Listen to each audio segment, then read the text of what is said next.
Alors, mes chers amis, nous allons parler aujourd'hui des lois qui concernent la rechitza, le fait de se rincer. Est-ce qu'on peut se rincer les mains? Est-ce qu'on peut se laver? Quelles sont les lois de la toilette, on va dire, le jour de Tisha B'Av? Alors, disent les décisionnaires que le jour de Tisha B'Av, on n'a pas le droit de se laver le corps, ni même de se rincer, même sans savon, même à l'eau froide, même une toute petite partie du corps. Se rincer et se laver pour le plaisir, c'est complètement interdit. Si jamais j'ai une saleté sur ma main, j'ai une saleté, j'ai quelque chose qui s'est collé à ma main, j'ai de la saleté, j'ai besoin de la retirer. Et sans eau, ça ne fonctionnera pas. J'ai le droit de laver ça avec de l'eau. Pourquoi? Tout ce qui est interdit, c'est de se rincer pour le plaisir. Mais c'est pas pour le plaisir, j'ai une saleté, il faut que je retire cette saleté. Donc j'ai le droit de me rincer la partie qui est sale pour retirer la saleté. Une femme qui viendrait, par exemple, faire la vaisselle. Disons le jour de Tisha B'Av, après Chatzot, on a déjà le droit, sans aucun problème, de faire la vaisselle. Pour pouvoir commencer à préparer la nourriture pour le soir, par exemple. Alors, on fait la vaisselle. Quand on fait la vaisselle, nécessairement, les mains vont entrer en contact avec de l'eau. C'est permis. Mon but ici, c'est pas de profiter, c'est pas de kiffer, c'est de faire la vaisselle. Et ça, c'est donc autorisé. Le Rav Kaf HaChaim écrit qu'on aurait le droit même de faire la vaisselle à l'eau chaude, d'après la stricte loi. Bon, celui qui veut se montrer plus rigoureux et mieux faire, il vaut mieux qu'il essaye de faire la vaisselle ce jour-là à l'eau froide. Lorsque le matin on se lève, on doit procéder à la Netilat Yadayim pour retirer le mauvais vent qui se trouve, le mauvais esprit qui se trouve sur nos mains. Et retirer ce Ruach Ra'a là, cet esprit mauvais, c'est un petit peu comme retirer une saleté qui est sur les mains. Ça veut dire, je ne suis pas en train maintenant de profiter lorsque je me rince les mains. Je suis en train de retirer ce Ruach Ra'a qui règne sur mes mains. Donc c'est autorisé. Simplement, dit le Shulchan Aruch, il faut se rincer que jusqu'aux phalanges. Vous voyez ici, on a 3 phalanges, on peut jusqu'à la 3e phalange. Ça veut dire, tous les doigts, on peut les rincer. Simplement, on ne se lavera pas plus que ça. Par contre, le Kohen, qui va procéder à la Netilat Yadayim avant de monter pour la Birkat Kohanim, ou une personne qui est obligée de manger du pain, parce que son médecin lui a demandé de manger le jour du jeûne, et donc il doit faire un Netilat Yadayim, eux, ils se laveront la main jusqu'au poignet. Les mains, plus précisément, jusqu'au poignet. Si on vient de changer une couche et qu'on a une mauvaise odeur sur nos mains, très mauvaise odeur, qu'on ne peut pas la retirer sans se servir d'eau et de savon, et bien on a le droit de se servir et d'eau et de savon, ainsi qu'écrit le Or Letzion. A-t-on le droit de procéder à un rinçage de bouche ou pas le jour de Tisha B'Av? Dit le Rav Moshe Feinstein, c'est un problème. Pourquoi? Parce que je procède à un rinçage. Donc je me lave la bouche. On n'a pas le droit de se laver, on n'a pas le droit de se rincer le jour de Tisha B'Av. Simplement, si jamais une personne souffre terriblement si elle ne le fait pas, elle sait que c'est très difficile pour elle, elle est obligée de le faire.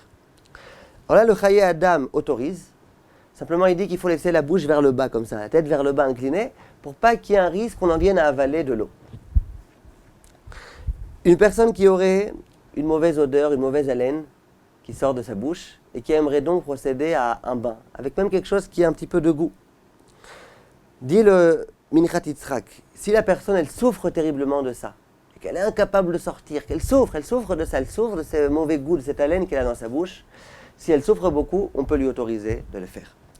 Par contre, si jamais la personne ne souffre pas trop, alors qu'elle ne le fasse pas, ou qu'elle fasse avec un petit peu de dentifrice sur les dents, mais sans se servir d'eau. A-t-on le droit de se rincer le matin tout le visage avec de l'eau? Disent les décisionnaires, une personne qui est vraiment ce qu'on appelle dans la halakha isténis, une personne qui, si elle ne le fait pas, elle souffrira toute la journée, on peut lui autoriser. Mais une personne normalement constituée, le jour de Tisha B'Av, qu'elle ne le fasse pas. Par contre, lorsque le matin on a dit qu'on procédait à la Netilat Yadayim, après s'être levé, on a dit qu'on pouvait se laver les mains jusqu'aux doigts. Et bien on a le droit, lorsque les mains sont encore un petit peu humides, de les passer sur les yeux, de sorte à se nettoyer un petit peu les yeux et le visage, la partie qu'il faut. Deuxième interdit le jour de Tisha B'Av, ce qui s'appelle Sikha. Sikha, c'est le fait de soindre. Aujourd'hui, on ne parle plus tellement d'oindre. Aujourd'hui, on parle de mettre de la crème. Aujourd'hui, on parle de mettre tout type de produits de cosmétiques. Aujourd'hui, on parle de mettre du parfum. Tout ça, c'est interdit. Le jour de Tisha B'Av, ni parfum, ni mettre tout type de maquillage, on n'a pas le droit. Le déodorant, certains décisionnaires tels que le Rav Moshe Feinstein autorisent. Le Rav Shlomo Zalman Auerbach aussi autorise. Pourquoi? Le Rav Feinstein dit, on ne le met pas pour l'odeur qu'il y a. On le met juste pour éviter les mauvaises odeurs, pour retirer la saleté, pour retirer la sueur, pour pas qu'il y ait de sueur. Donc ça, c'est autorisé. Par contre, du parfum, c'est autre chose, parce que le parfum, on le met pour qu'il y ait une bonne odeur. Donc ces décisionnaires-là autorisent. Le Rav Eliashiv, lui, a interdit. Mettre sur la main une crème, vraiment comme ça pour le plaisir, pour qu'il y ait une bonne odeur, ou chose de ce genre-là, c'est interdit le jour du Tisha B'Av. Ensuite, troisième chose interdite le jour du Tisha B'Av, c'est de porter des chaussures. Les chaussures qui sont en cuir, c'est interdit de les porter. Le cuir, chaussures en cuir, c'était une matière qui était à l'aise. On était à l'aise dans ces chaussures. Et donc, le jour de Tisha B'Av, c'est interdit. Malgré tout, dit le Mishnah Brura, disent certains grands décisionnaires, tels que le Rav Ovadia, le matin, lors des Birkot HaShachar, on peut dire à Hachem, merci Hachem, Baruch Ata Hachem, Shasali Kol Tzorki. Cette bénédiction a été instituée lorsqu'on se chausse de ces chaussures. Alors, il y en a qui ont voulu dire, puisque ce jour-là, on n'a pas le droit de mettre des chaussures en cuir, donc comment tu peux bénir Hachem de nous avoir donné la possibilité de mettre des chaussures? Sur ça, beaucoup de décisionnaires, tels que le Mishnah Brura, tels que le Rav Ovadia, disent, mais non, c'est vrai que tu n'as pas le droit de mettre des chaussures en cuir, mais tu peux mettre des chaussures en toile. Donc tu as le droit de réciter cette bénédiction. Au sujet de chaussures qui sont en toile, mais qui sont super à l'aise, coussins d'air, ressorts, je ne sais pas exactement ce qui existe, des chaussures très à l'aise, encore plus à l'aise que les chaussures en cuir. Aujourd'hui, les gens, ils mettent presque plus de chaussures en cuir. Ils sont avec des baskets et des tennis, tout type de chaussures comme ça, très à l'aise. Le Panim Meirot, un grand décisionnaire, dit que c'est interdit. Pourquoi? Il faut toujours conserver l'esprit de la halakha. Pourquoi on n'a pas le droit de mettre des chaussures en cuir? Parce qu'à l'époque, c'est ce qui était très à l'aise. Si aujourd'hui je trouve des chaussures qui sont encore plus à l'aise que les chaussures en cuir, eh bien sûr que ce sera interdit. C'est dans ce sens-là que le Rav Eliashiv et le Rav Shlomo Zalman Auerbach vont aller. Ils vont dire qu'il vaut mieux essayer d'éviter de mettre des chaussures qui sont très à l'aise. Le Rav Ovadia Yosef, ainsi que le Steipeler, ils disent qu'il y a lieu d'autoriser. Ce qui a été interdit, c'est le cuir. On ne peut pas inventer des nouvelles choses. Le cuir est interdit. Les chaussures en toile sont autorisées. Elles sont très à l'aise, bon, alors qu'elles soient à l'aise. Donc on a ici une discussion entre nos maîtres, et on comprend un petit peu l'esprit de la halakha. Il vaut mieux si on peut essayer de mettre des chaussures qui ne sont pas trop à l'aise.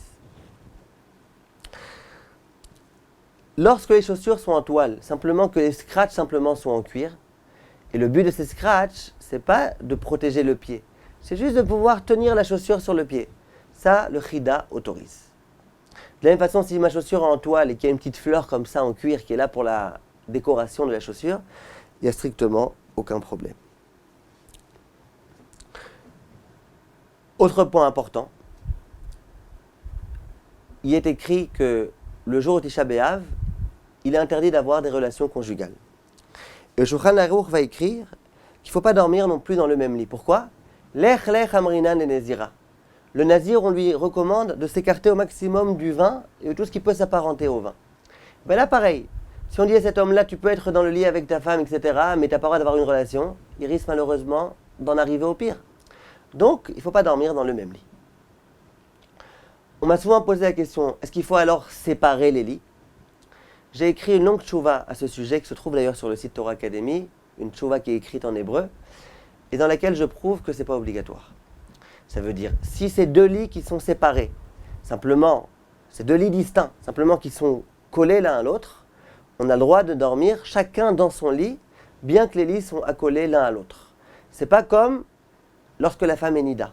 Si la femme est permise à son mari, simplement qu'on est le jour de Tisha B'Av, alors c'est pas la peine de séparer les lits. Simplement, il faut que chacun ait un lit à soi, avec deux matelas distincts. Si jamais c'est un seul grand lit, alors là, bien évidemment, écrit en Shulchan Aruch que c'est interdit.